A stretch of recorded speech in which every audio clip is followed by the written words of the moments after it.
Gifted with a soul-stirring voice, Sonam Kalra ma'am combines Western gospel with Indian classical sounds to create music that moves you from within, sharing the universal truth.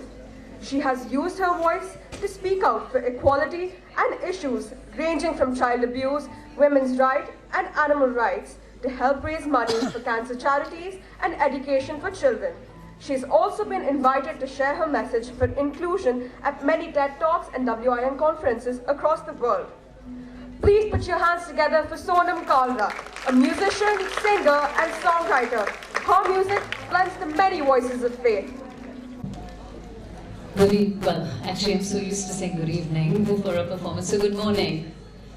And I'll tell you why it's hard for me to say good morning is my Instagram post last night said, oh my God, I have to wake up early for school tomorrow. And I have to tell you, it filled me with mortal dread that I had to wake up at 5 in the morning to leave my house at 6. So first of all, I want to congratulate each of you for being here this morning, all the students. But I can tell you I'm glad I woke up. I'm glad I woke up to be part of this incredible conclave, to start my morning listening to Deepa. Oh my God. When I shouted like a wannabe groupie that I love you, yes, I love you. I mean, you are incredible. I think I speak for every single student here. You say to us so many of the things that each of us, in our own very small way, deal with. Not like you, of course, but we deal with. We deal with a word that I wish I could remove from the English dictionary. A word called fear. I wish I could remove that word from my life. I think everyone could wish they would remove the word fear. Fear is possibly the worst thing in life. It's the fear of the unknown, the fear of failure, the fear of not being accepted, of being different. Fear. A tiny little word with such huge repercussions. And why are we afraid of fear? We're afraid because of one simple thing. As Deepa said, apne pe vishwas nahi hai. We don't trust ourselves. We don't listen to our inner voices. Instead, what we do is we listen to the world. We worry about what will they say, what if they don't approve, how will they react, and God forbid, what if they don't think enough of us?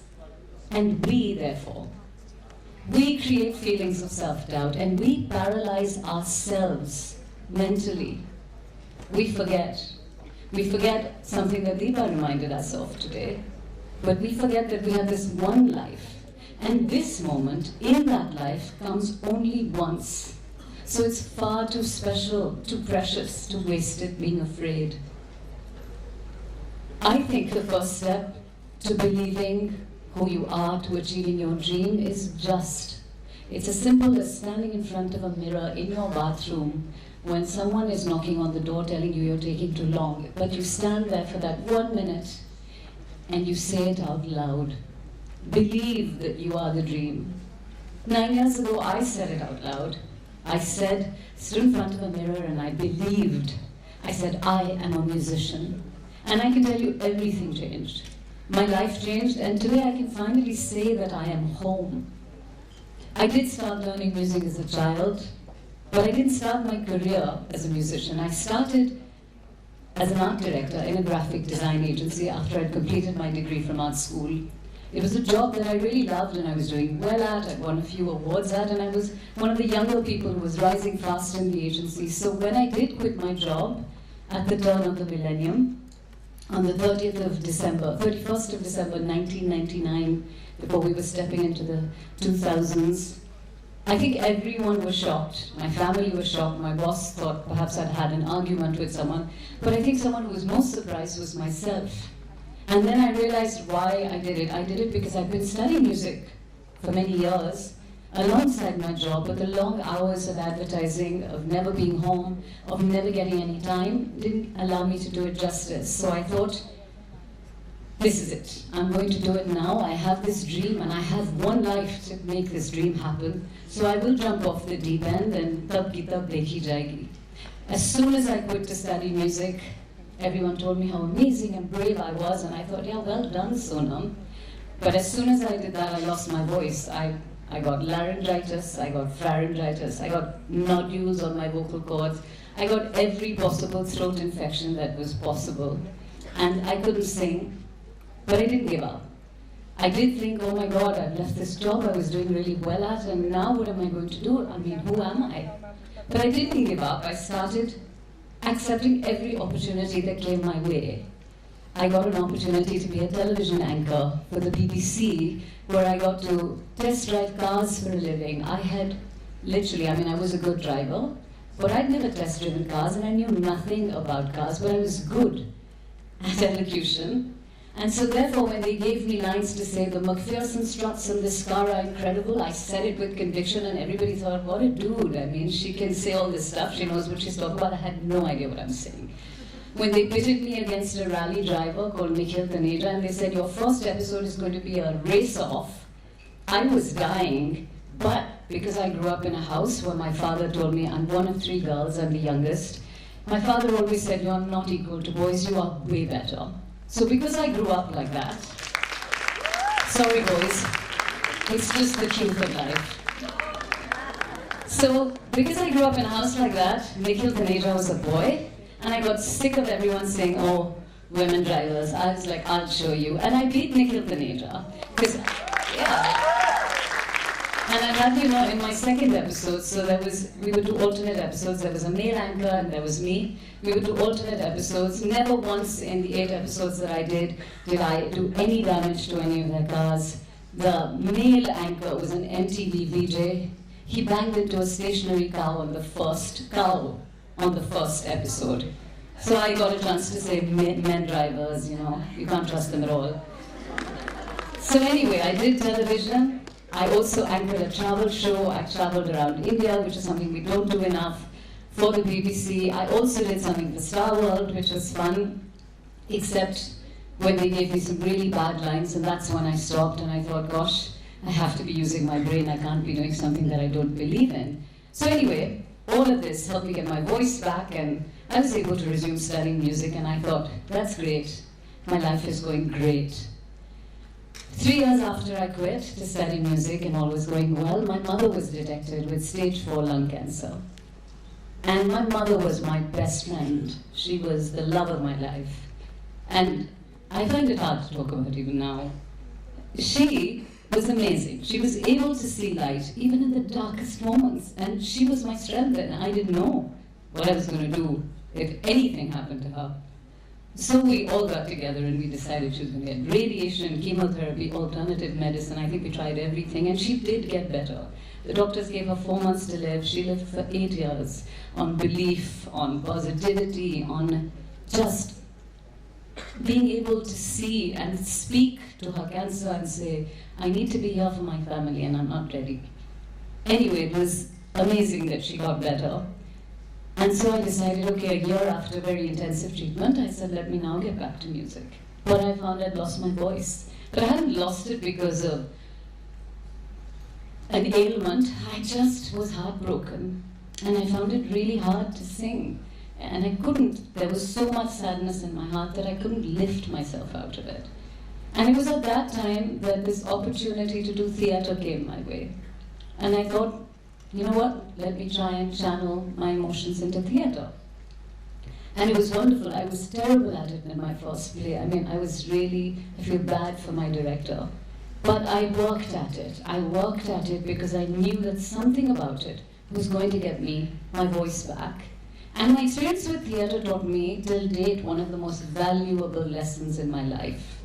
And it taught me this. It taught me that as long as there is truth, as long as there is truth in a moment, there will be beauty. As long as there is honesty in the moment, there will be beauty. Which means, really, that if you find, sometimes you're walking along the street, and there's somebody who may not be well trained musically, but he's singing on the street, and you find that you're compelled to stop to listen. Or you listen to someone who's an incredible opera singer, and it's beautiful, it's technically perfect, and yet you're not moved at all. Have you ever wondered why? Because that is flawed, because that has truth to it, and because he's telling, or he or she is telling his own story, you are more touched by it because it's honest. So therefore, honesty in the moment. And that then led me to understand that we have to stop worrying. We have to stop fearing failure so much. Stop worrying about success, about perfection. And we need to spend more time in the search of the truth, in the search of each of our individual truths.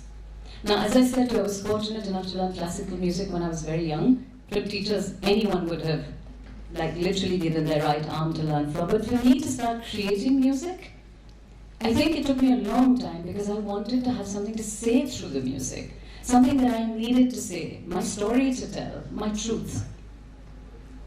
One of my gurus once told me, she said, to sing you have to have lived.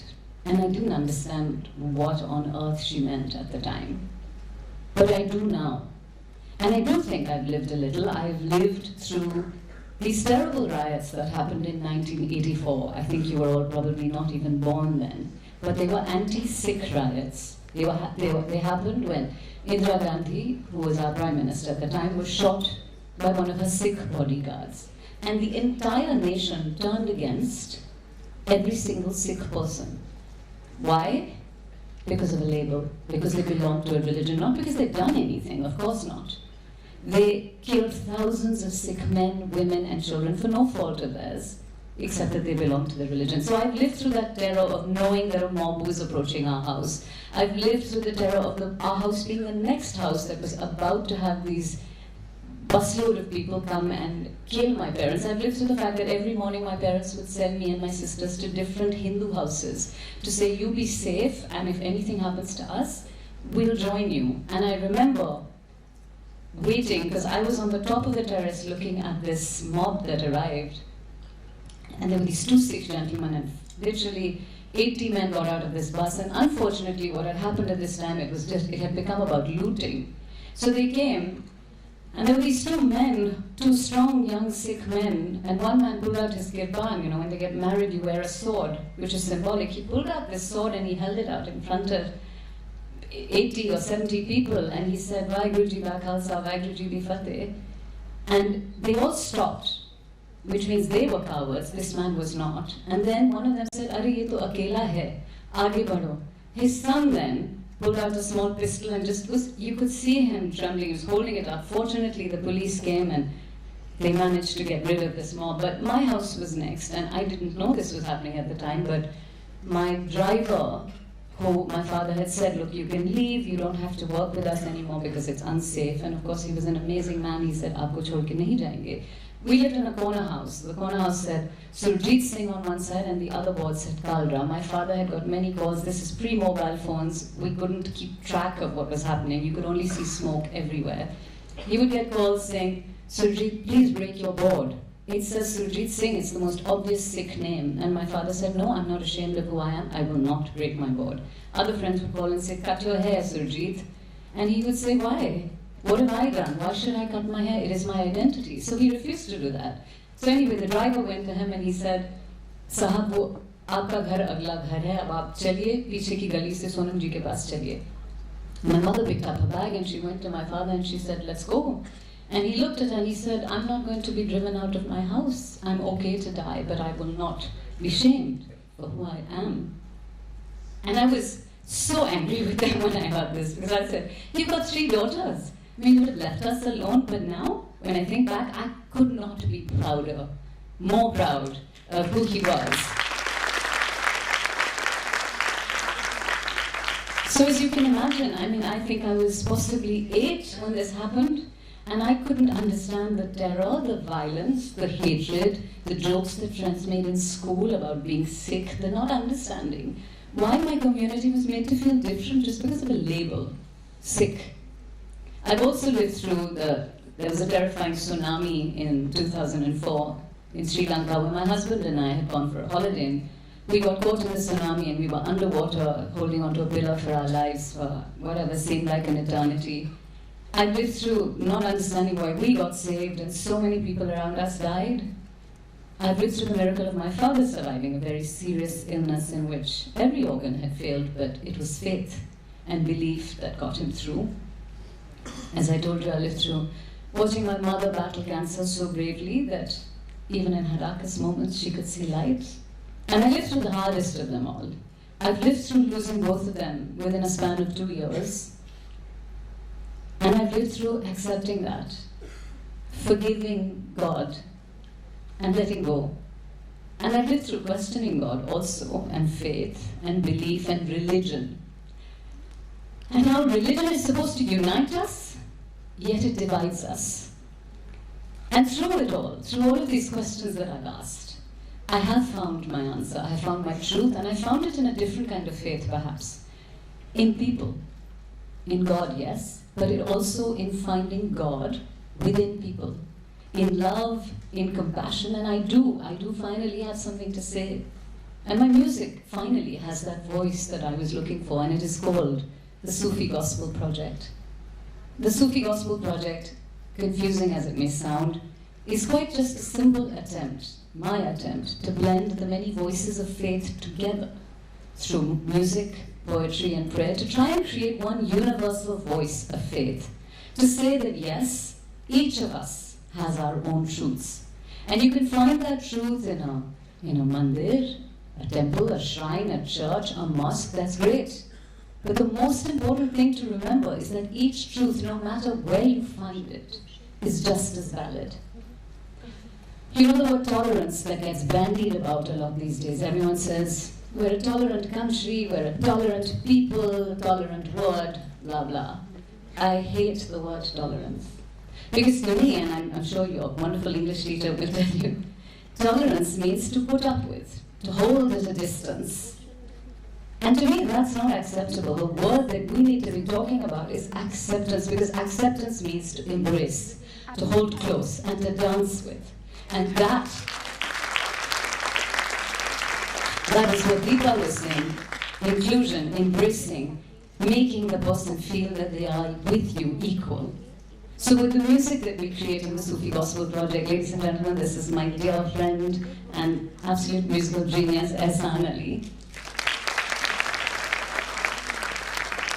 With the music that we create in the Sufi Gospel Project, we blend many languages and genres together to put forth this message of acceptance. So I believe that if Sufism, everyone thinks of Sufi song, why? Because Mera Ishq Sufiana hai. Oh my God, it had the word Sufi in it, it must be a Sufi song. Nonsense. Sufism means an acceptance of all humanity. It's not a religion, it's a way of life. It's not a Bollywood song, it's a way you think. Okay? So I often get asked, because I blend Sufi with Bhakti and Gospel, everyone then of course says, ma'am, you create fusion music now? And again, that's a term I'm really allergic to, not because fusion music isn't great. Some fantastic fusion music has been created by the likes of Ravi Shankar ji, Zakir Hussain ji, John McLaughlin. But that's incredible fusion based on ideologies. So I get a little allergic to the term fusion only because it gets thrown around like a lot of things when people are not sure how to label the music. Because let's face it, and I know a lot of what Deepa said is resonating in my talk. We love labels. As people, we love labels. I mean, whether they're Gucci or Nike or Adidas or, People for Humanity, whatever, we love, sorry, that's a game, but all the same, we love labels and genres and tags and things that fit neatly into tight little boxes where they can be held, where they can be categorized, recognized, and placed.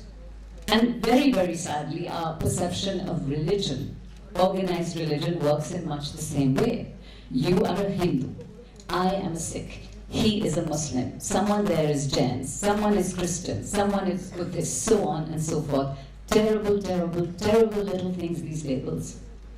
Because religion, because of these labels, it puts you in a box with this neatly placed label. And what it does is then it places these boxes into larger containers, stacks them up one against the other till one pile, because it's so precariously balanced, tips over and falls, causing a domino effect with the others, and then what happens. All hell breaks loose. We're living in such a great time in India, right?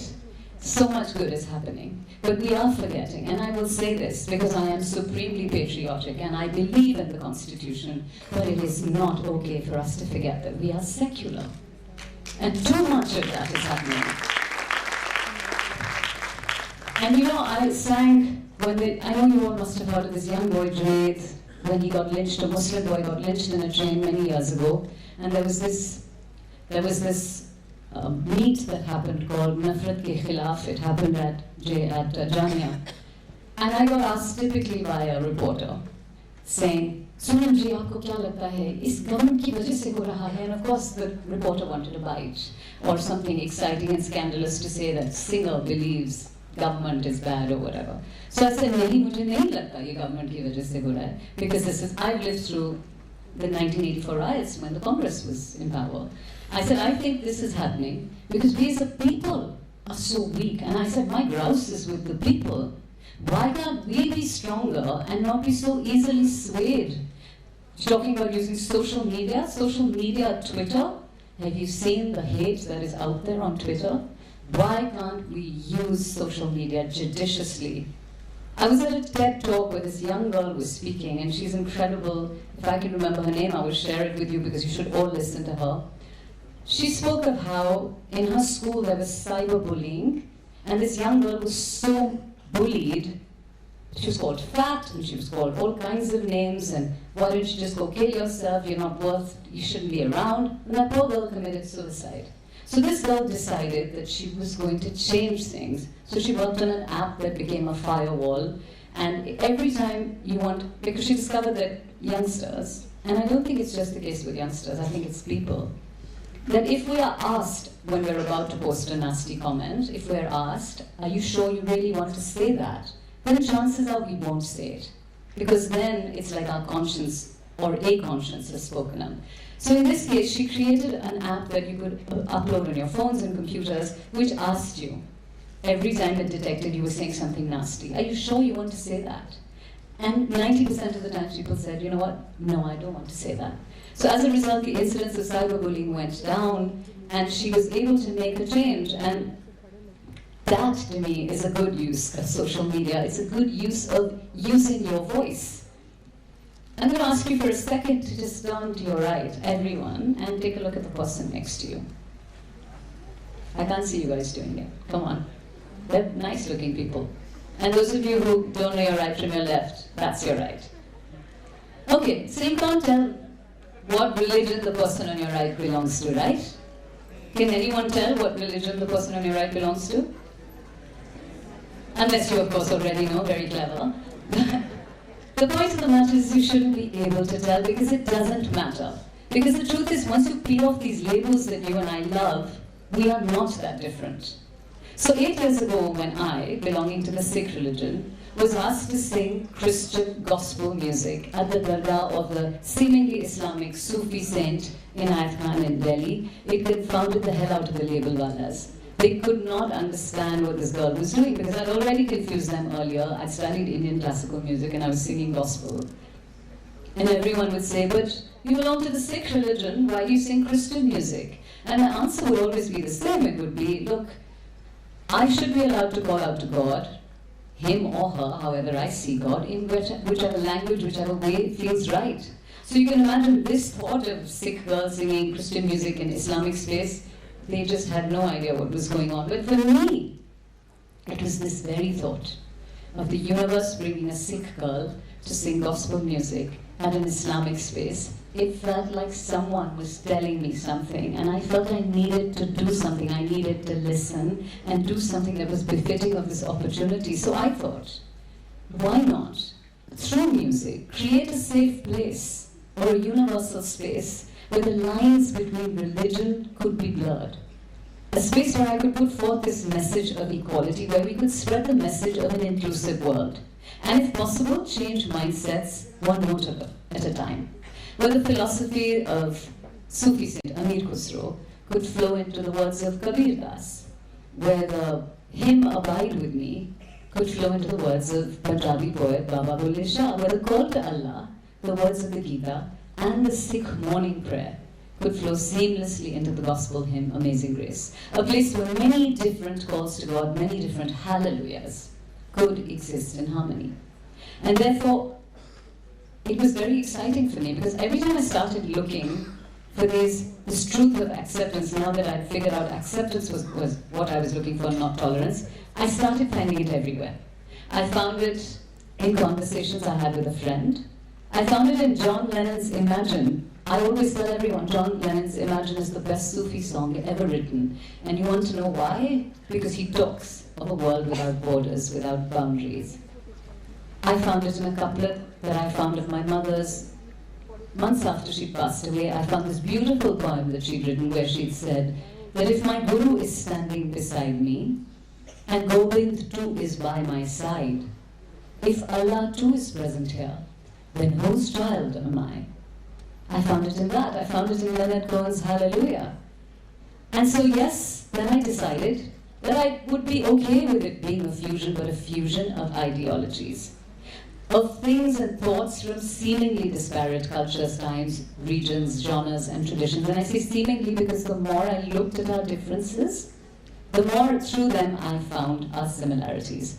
So I think that it's time that we all pause and we listen carefully, because very often we're shouting so loudly in so many different tongues that we don't realize we're all saying the same thing. And perhaps it's also time for each of us, and as Deepa says, you are the future, so it's time for you to realize that believing in God is not about ritual and religion, but it is about being humane. It's about being compassionate for everything and everyone around us. It's about standing up for inclusion, for equality of gender, of color, of race. It's for speaking out, using your voice judiciously to speak out for the voiceless, speaking out for unity, humanity, secularism, and freedom from definitions, man-made distinctions, and labels. And it is about taking God out of buildings, the four walls of a building, and putting him in your heart and in the heart of the person next to you. And it's about remembering that as people, we are all children of one race, which is humanity. And that race, I think this year is 150 years Mahatma Gandhi's birth, and I think that was the message he wanted to share as well. So that's something we need to remember, and I think, simply put, we need to never forget that religion isn't God. And God specifically has no religion, which means that every religion is equal and every person, every being on this planet is equal. I'm going to start with, of course, a thought that I shared with you earlier, which is basically that many different calls to God, many different hallelujahs can exist in harmony. So this is Leonard Cohen's Hallelujah, and it's not traditionally a gospel song or a Sufi song, as you will know, but we blended it with something which we'll share. But for us, it was so seamless, and it made us think, if it can happen so seamlessly through music, why not? Why can't it happen that seamlessly in life? I'm going to tell you a little bit about this instrument. Does anyone know what this instrument is? Yeah? Sarangi. Is that because you have the little write-up on it? No, I'm kidding. Anandi's dad is a musician. Okay, you get extra points. Anyone else know that it's called the sarangi, or did you think it was the sitar or the sarod, which are the two instruments everyone calls it? How many of you thought it was the sitar? Okay, well done. How many thought it was the sarod? Okay, so just for future reference, when it looks like this, it's the sarangi. Now the sarangi, the etymology of the word, sarangi actually means so-rangi, 100 colors. And it is said to be called this instrument because it's said to be such an evocative instrument, such an emotive instrument, that it can depict over 100 different colors and 100 different emotions. Hence, Saurangi or Sarangi. The Sarangi is made of a single block of wood, and it has, and this is the only thing that, of course, I have a little argument with Ehsan about when he first told me that traditional sarangis had goat skin stretched across them, and I was just really upset that there were any animals harmed in the making of these instruments. But he says that this is synthetic, so we let him have it. It's got 3 main strings, 3 very fat strings, and 40 sympathetic strings. And so the first time Ehsan told me this, I said, so much sympathy, then your sarangi is a woman. And he said, जी, इसीलिए मैं इसे अपनी गोद में लेके रखता हूँ.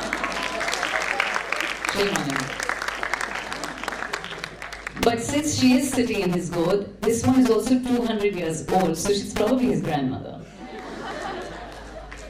So the beautiful thing about the sarangi, and the lesson we can learn from it, is unlike the guitar, which is played, say, when you're not using a pick or a plectrum, it's played from the tips of your fingers or any other plucking instrument is played from the tips of your fingers. The saragi is played from just behind your nail. Where your nail ends, just under it, the first digit where you can bend your finger. So right there. So you bend your hand like this and you play, you rub these parts of your finger against the string. Now the string is so fat that when you start learning, as Ehsan did when he was possibly 4 or 5 years old, your fingers bleed. I mean, you have baby skin. Even now, if we tried it, our fingers would bleed. But I was asking him, I said, so then how did you do it? I mean, if they bled, then you'd have to keep waiting for them to heal. And he said, no, we can't wait for them to heal. We have to learn to play through the pain. And that, in so many ways, is what life is all about. And as Rumi, wonderful Sufi poet Rumi says, the wound is the place the light enters you. And I can't think of a more apt description, of course, Deepa and Ehsan. The wound is the place the light enters you. So, hallelujah.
Please sit down, you're going to make me cry. Thank you.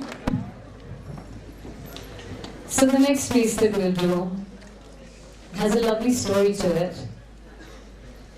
It's based on the poetry of an incredible poet called Faiz Ahmad Faiz, who was a part of undivided India before partition.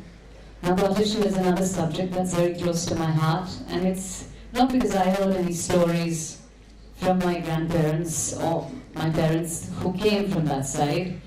They were part of the Punjab, which eventually went to Pakistan. But I didn't hear any stories of sadness. It was only when I actually got a chance to cross the border by foot one year when I was invited to Pakistan to sing, and I stood at the Wagah border gates and I had one foot on either side, and I found that I started to cry.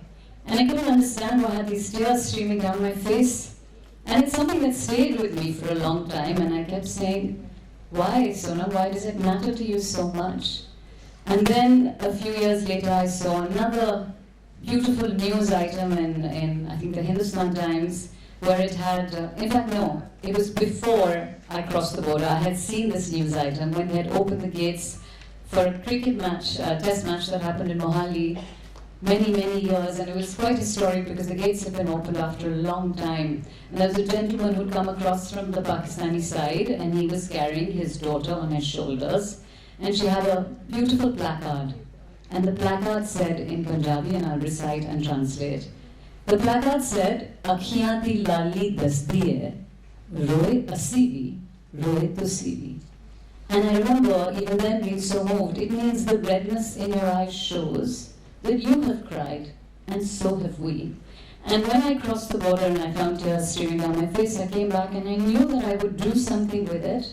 I just didn't know what. And many years later, almost 7 years later, I decided to start working on this concept of partition, and what emerged was something that's very close to my heart and very, very special. We call it Partition Stories of Separation. And we decided to look at partition not from a political point of view, not as an academic, but just from the point of view of oral histories and people.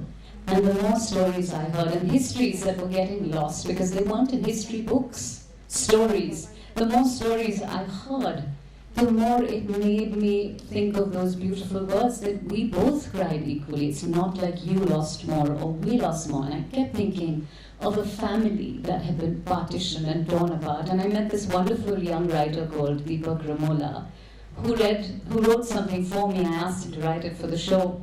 And I'll try and remember it. And he says, "Kash kal subhe jab aankh masalte hue darwaza kholu, तो दहलीज के उस तरफ खड़ा हो दूसरा मुल्क, न दरारे न दीवारे न शिकायत न सन्नाटा, बस इजाजत एक कमरे से दूसरे कमरे तक जाने की."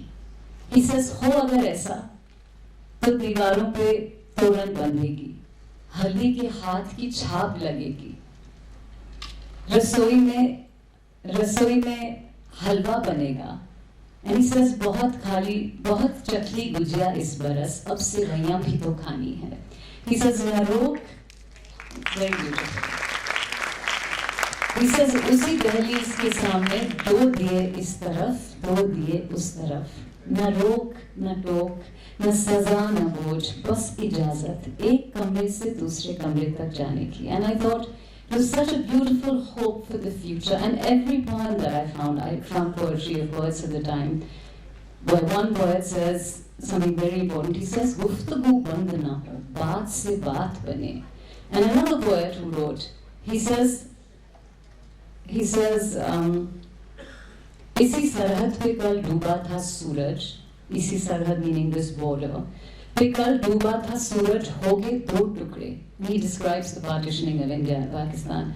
And he goes on to describe this place, this lovely land. He says, "ये देश दोस्तों का, गम गुजारों का, आशिकों का, बेकरारों का, गिद्दे, टप्पे, किलकारियों का, कनक की बालियों का."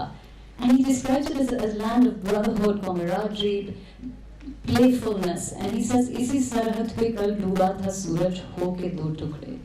इसी सरहद पे कब से बैठा हूँ मैं मुंतजिर, waiting, कि कटे रंजिश की शब और उगे सूरज मोहब्बत का. He says, "I've been waiting for this horrible dark night to pass."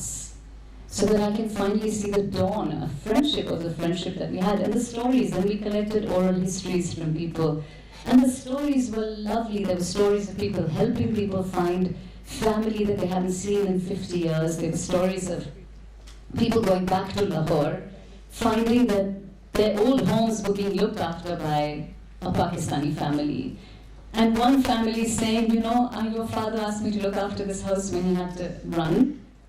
I've kept the bushes, the rose bushes that he loved. We changed the house around, but we still keep the rose bushes. Stories like that, stories of horrible trauma that occurred on both sides, where we forgot how to be humane, where women were mistreated, and they were the ones who suffered the most. But even more terrifying, I remember there was an army general who talks of how when India and Pakistan were partitioned, and he says that our army was split into two, so we didn't really have enough people to help these caravans of people cross safely. He said, and a lot of the army people also went to look for their own families, so there wasn't enough security, or for lack of a better word, people to help this safe passage on both sides. And he said you would see people as they were walking along, they would have got tired because they had picked up whatever belongings they could from their homes. They would leave their bags. You'd find bags, you'd find chairs, you'd find other pieces of furniture. He said, but there were times that we would find abandoned children because either they were lost or they'd been left behind. And I stopped to think, I said, my God, imagine the pain, imagine what you must go through to leave your child behind. And how everybody went in that one moment from belonging to not belonging. You know, we talk a lot of the refugee crisis, and we're quite cold about it. Even when I hear some of my very intelligent friends say from other countries, you know, they have such a refugee problem, and the refugees, or you know, this refugee colony, they're always troublemakers or whatever. Do you think anyone wants to be a refugee? Do you think anyone wants to wake up one day and from having a home and a place and a land that you belong to, not belong to anything, to be anchorless and rudderless? No. So it made me learn a lot of compassion, and I'm, you know, Anita, if I could, I would love to bring that show to your school, because we showed it at Ashoka University, and I have to tell you, I was very scared when they asked us to do it. I said, it's in Urdu, it's in Hindi, it's in Punjabi, even though we have translations. And I left that university. We got, from the kids, we got like 2 standing ovations in the middle of the show, the end of the show. I spoke to literally about 300 students at the end of the show, but what made me so happy is at the end of the show, we had changed perception, and so many, we get everyone to write a postcard. I have collected I have about 10,000 postcards of peace. They're filling up my house. I don't know what I'm going to do with them, but I have a dream to build a wall of peace, a bank where we can go when we have too much hatred against each other. But those postcards from those children were incredible, and I remember that for 1 month that emotion stayed with me, because I said, the future is in the safest possible hands. It's in your hands, and you are all, every single one of you, and I can say this without even knowing you, just judging by your last reaction, every one of you is filled with boundless love and hope and compassion, and I see the new generation sensitized to so much. So thank you for being the future, really. So Faiz Sahab wrote this beautiful poem when there was a lot of oppression happening in Pakistan, and it said, the words are beautiful, the poet said, he talks of using the most powerful weapon you have at your disposal, each and every one of us, your voice. He talks of using your voice judiciously. He says, Bol ke lab azad hain tere. Speak because your lips, they are still free. Bol zabaan ab tak teri hai. Speak because your tongue, it is your own. Tera sutva ye jism hai tera. Your body, it is your own.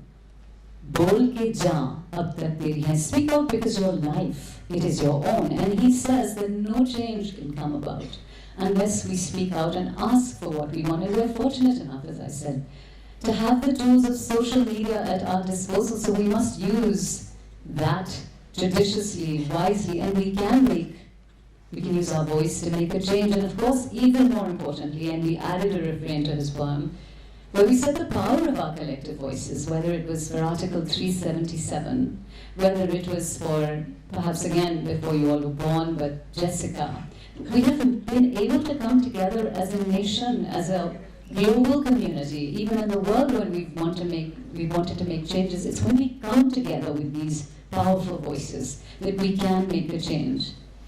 It was very exciting. I'll share this because, like Deepa, I love talking. Thank you. So when we went, I wanted to compose this song, this poem. But of course I was worried it was under copyright because it belonged to Faiz Sahab. So somehow I found a connection and I wrote to his daughter who's in Pakistan. And I said, I'm really inspired by your father. And may I please compose his poetry, and I can't pay for it. Because I was like, there's no way I can pay lakhs for this song. And she said, no, you will have to pay for it. And I thought, damn, now what? She said, you'll have to pay for it by coming to Pakistan, to Lahore, to sing for the first peace festival that we're having in his name. And I said, you don't need to pay me for that. I would do that anyway. So I went, and we were able to share this in the land that he was born. So it was so much more special for us. We made a video of this song, which took a lot of work. NDTV, where are you? Sorry, there you are. NDTV was super kind to us. I have to tell you, I rang up. I wanted to use footage of times that speaking out had made a difference. And in my own naive way, I tried to find out how much that would cost, and I almost fainted when I heard prices for seconds from places like, what are those banks called? I think I've even erased them from my memory. What are the banks where you can get archives? No, but things like, not Adobe, but those guys who sell you footage. Yeah, so anyone that I approached, it was like, yes, you can take 30 seconds for 5 lakhs. And I was like, oh great, that means this video is only going to cost me 5 crores. So I reached out to NDTV, I wrote them a letter, and I said, this is what I want to do. I can't pay you anything. I can put your logo at the end of it, and I can forever be in your debt, because I know NDTV believes in also using, it's the one channel that still speaks out its voice. It's true, and it gets into a lot of trouble, but we support you because we believe that you use your voice, and you're literally free press. So NDTV was so kind. They gave us footage, which you'll see, which is very inspiring. We had 1 billion musicians who came to play with us. Of course, I can't make any music without Ehsan, so you will hear Ehsan, and of course he's going to play that live. But some of the other musicians you'll hear, which you of course heard in the previous song as well. We couldn't bring the whole troupe, but this one had many more. So बोल के लब आज़ाद हैं तेरे, बोल ज़बां अब तक तेरी है.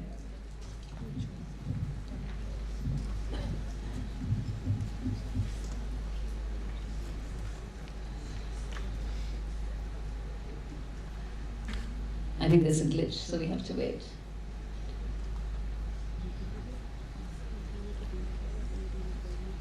Can you replay this, Ricky?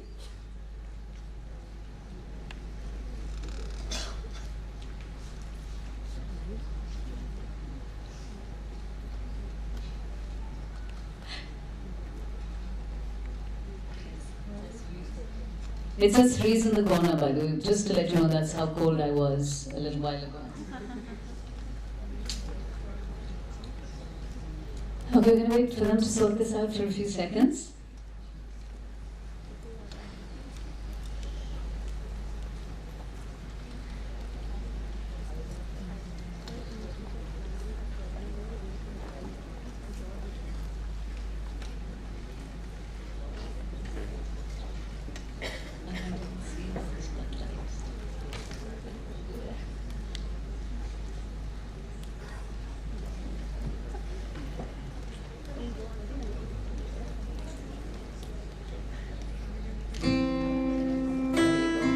There you go. Little more on my monitor, Ricky, please. Try.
बोलिए थोड़ा वक्त बहुत है जिस्मो ज़बान की मौत से पहले बोल के सच जिंदा है अब तक बोल जो कुछ कहना है कह ले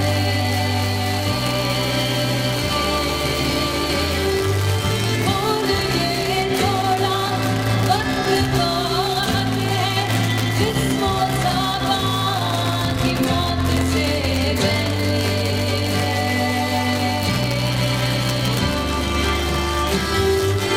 बोल के सच जिंदा है अब तक बोल जो कुछ कहना है कह ले बोल के आसान है तेरे बोल ज़बान तक तेरी है एक आवाज़ है हम बोलो एक आवाज़ है everyone together बोलो एक आवाज़ है हम बोलो एक आवाज़ है हम एक आवाज़ है हम बोलो एक आवाज़ है हम बोलो एक आवाज़ है बोलो एक आवाज़ है एक आवाज़ है बोलो एक आवाज़ है बोलो एक आवाज़ है बोलो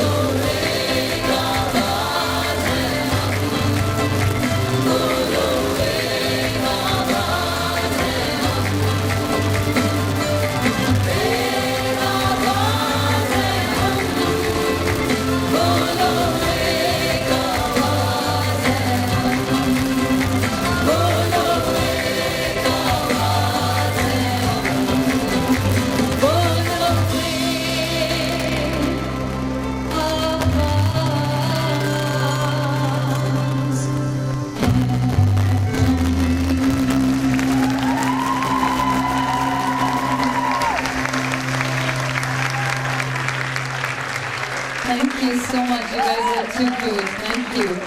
And now that you're standing, I'm going to ask you to stay standing because the next song, if that's okay, Mrs. Malhotra, if I may, the next song is about dancing.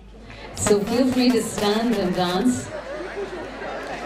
The song, quickly to tell you, is written by a Punjabi. We should learn some things as well. So it's written by a Punjabi poet. And you know, one of the things that made me very sad.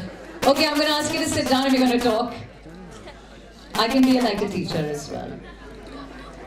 Where are my glasses? I'm kidding. Okay, sit. You can stand when I start singing. It's good exercise for your hamstrings. So quickly to tell you, this was written by a Punjabi poet called Baba Bulle Shah. And Baba Bulle Shah is an incredibly cool icon if you'd like to follow him. His poetry is still relevant today. One of my favorite poems written by him is a poem where he says, Chal buliya chal uthe chaliye jithe sare anne. Chal buliya chal uthe chaliye jithe sare anne. Na koi saadi zaat bachane te na koi sanu manne. He says, take me, my friend, to live in that divine place, to live in that utopia where everyone, each and every citizen of that place is blind. He says, because if they are blind, then they will not be able to look at us through the eyes of discrimination. They will only be able to feel us from their hearts. He said they will not be able to differentiate between us on the basis of caste, creed, religion, color, or gender. So chal bulya, chal othe chaliye. In this one he says ke mere guru, my teacher, this is also dedicated to the incredible teachers you have. My teacher has taught me a wonderful lesson.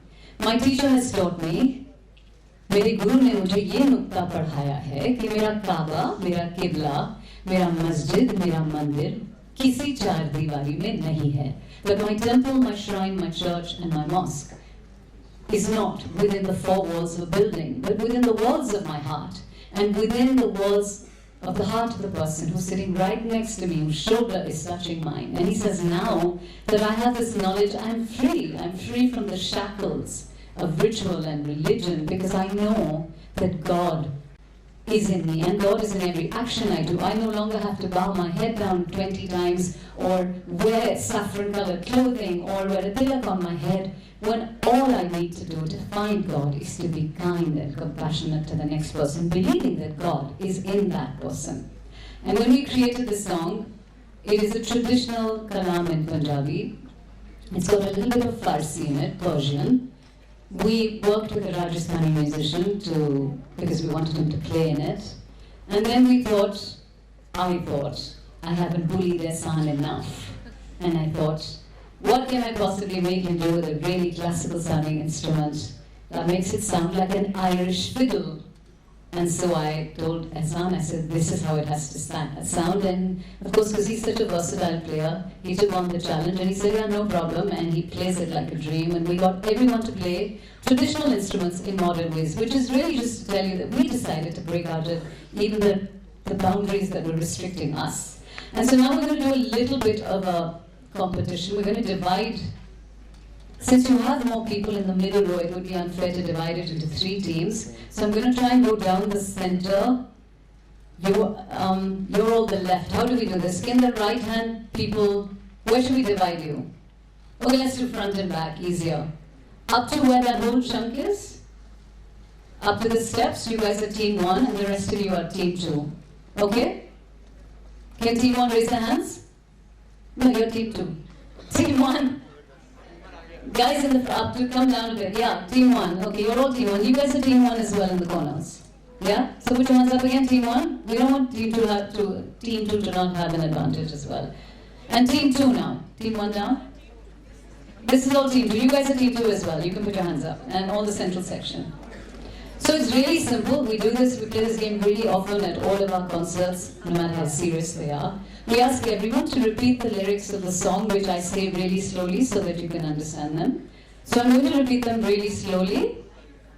Just pay attention because I'll say them only once, and then you have to repeat them and we'll just announce a winner. And the exciting thing is there are no prizes. So, is everyone ready? You've got to be louder than this because I won't be able to hear you. Yeah, pretend you're really annoying a teacher in class. Be that loud. There you go. Okay, so I'm saying this really slowly. Pin drop silence. It goes like this. It's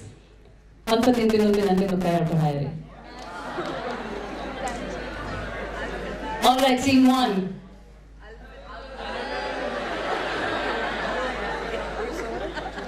Team 2. I got that one with very good. You got it absolutely spot on. So actually slowly, Al-Fat together. In bin.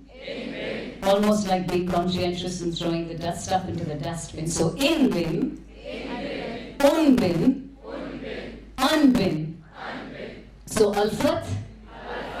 In bin. Exactly. Let's try it with sign language. Al-Fat. In bin.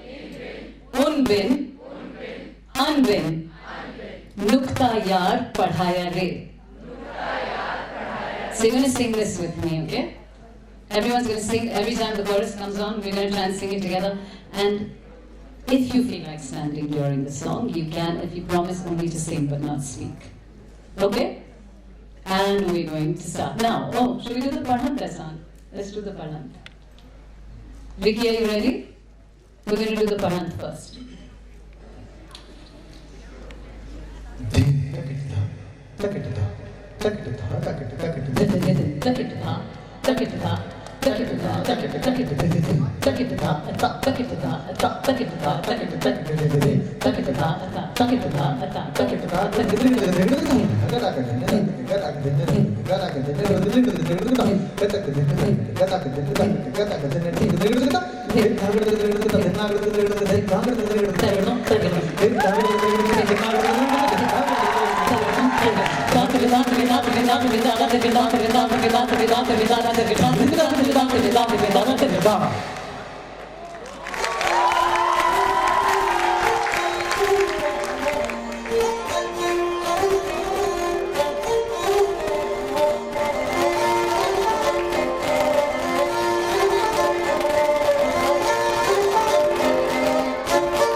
Thank you all so much, and thank you to each and every one of the students here. Thank you for listening, and thank you for sharing in the journey and sharing in what I feel and what I had to say. Thank you. I would love to hear from some of you youngsters if you have any ideas on what you think we should be doing. We're always looking for people to join our family or friends in our community. So you can write to me personally at sonam@sonamkalra.com. There's an Insta page. You can write to us. It's called Sonam Kalra Official.